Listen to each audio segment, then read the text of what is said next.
Ballerinas. If you ask me, a whole different species. A constant fight for excellence, flawless technique, and more importantly, the perfect fouetté. For those of you who weren't born in this world, these are fouettés. This French word means whipped, which is exactly what they do whip around without stopping. And inside, there is much more happening than what it seems. This happens because when they are performed to perfection, they create a perfect balance, seeming effortless. However, what exactly is making these turns happen? To understand it, we need to talk physics.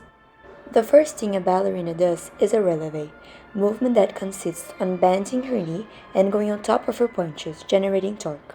She also closes her arms in order to activate the centripetal force that keeps her turning. While she's turning, there is friction between her body and the air and between her foot and the floor. So, how does she keep going round and round? For a better comprehension, we are dividing the ballerina's body in 5 parts. Believe it or not, if one of these are not doing what they're supposed to do, those footies are not happening. Up first, releves. By now, you already know what this movement consists in. What's new is that it doesn't happen just to start the turns. In a coda, the last music from a grand pas de deux, it normally happens 32 times. To keep turning, ballerinas go off and on their punches 32 times, and on each one of them, they generate a tiny amount of new torque.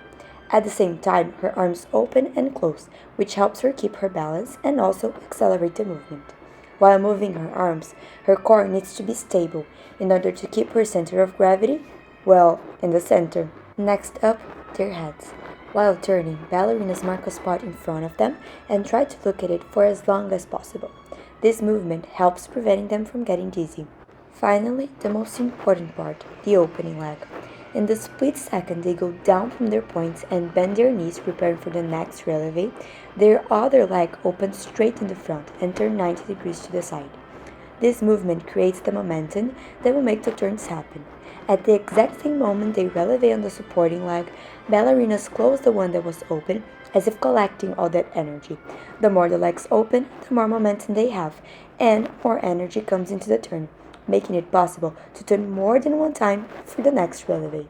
However, they need to be careful.